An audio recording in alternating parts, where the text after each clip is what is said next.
More than 30 years ago,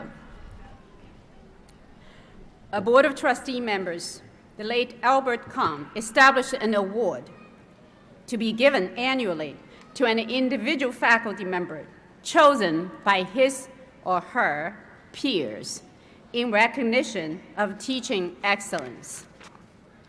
The award is known as Distinguished Teaching Award.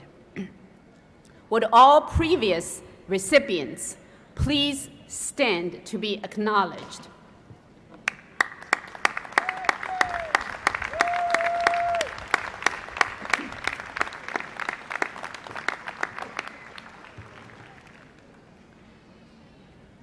So this year, we will add another faculty member to this distinguished group.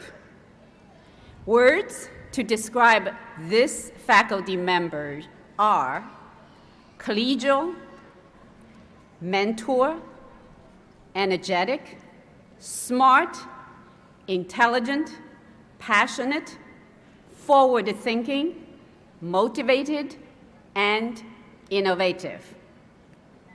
Students describe this faculty member as one of the best examples of what a teacher should be. Extremely knowledgeable of the discipline with rich and real-world examples for students to follow. One student said, "When I have class with this professor, I'm confident that I will have no problems grasping the subject. The best part is this professor tells all of the students to keep in touch with the professor and ask for assistance if there is any problem in their classes." Colleagues describe this faculty member as being absolutely committed to student success, as evidenced by thorough and well-thought-out website that this faculty member created for the students. This faculty member always goes above and beyond, and he is a true asset to this institution. This faculty member rejuvenated the engineering program at Mercer County Community College. This faculty member is the coordinator of Mercer's engineering science and civil engineering technology programs. He earned his PhD from Old Dominion University while teaching at Mercer. He has presented at several conferences, including the American Educational Research Association, the Southeastern Association for Community College Research, STEM Tech, and the American Society for Engineering Education. He's currently serving as the principal investigator for $600,000 STEM grant funded by the National Science Foundation. It is my honor and great pleasure to introduce to you this year's distinguished teacher, Dr. James Maccariella.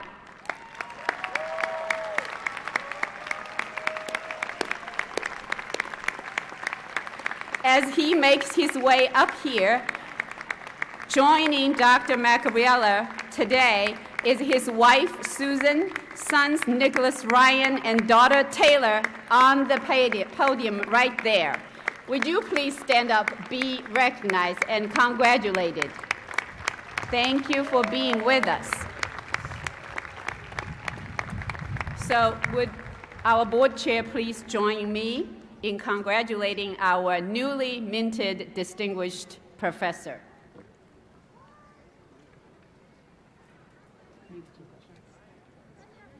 And I'm supposed to. You have to bring it down, I think it's like 90. My big head? It's not working. Almost, we got it. Got it. Now the podium is yours. Congratulations.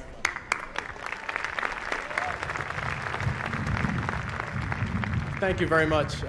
When I got the call, I was completely surprised by this. I bet my wife that it was a mistake, and I expected to get a return call saying that it was indeed a mistake.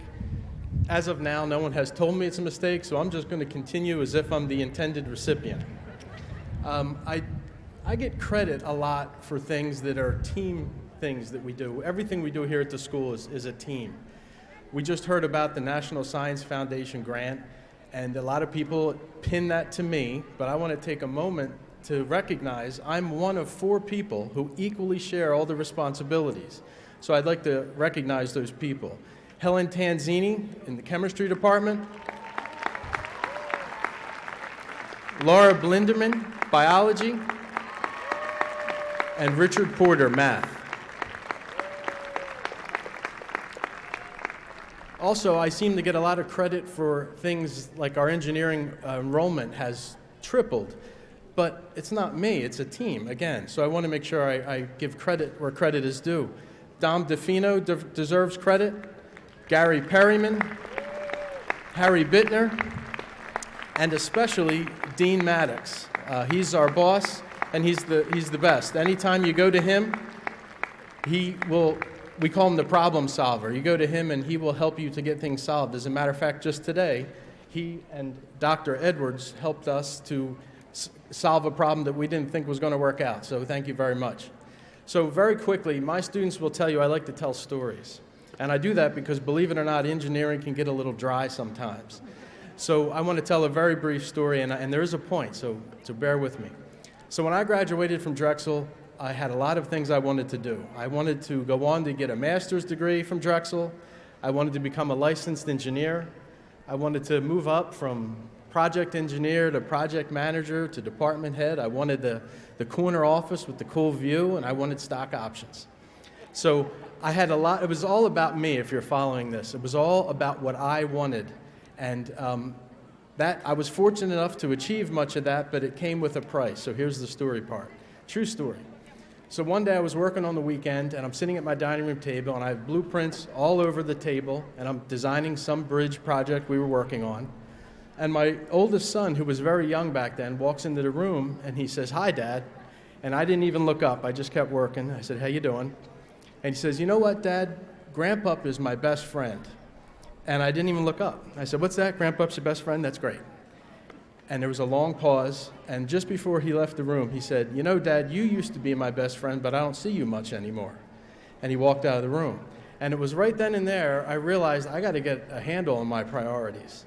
So I am pleased to say that I did learn from that experience, and I'm very blessed. I was able to see my children grow up.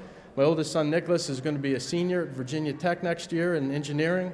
My daughter, Taylor, is just finished her freshman year at Stockton in the nursing program. And my son, Ryan, will be a senior next year in high school, and he's going to pursue engineering probably at Temple. So I want to thank them and my wife, my fantastic wife, Susan, and best friend, because they put up with me when I did not learn that lesson. So the bad news is I didn't learn it right away. The good news is I eventually learned it. Here's my point.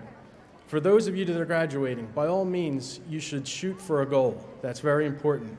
But live in the moment and appreciate the people that are around you. Because believe it or not, life isn't about getting to the goal. It's about the journey and the people you share it with. So my only invitation to you is, at some point today, take a moment, please, and thank the people that helped you to achieve this goal.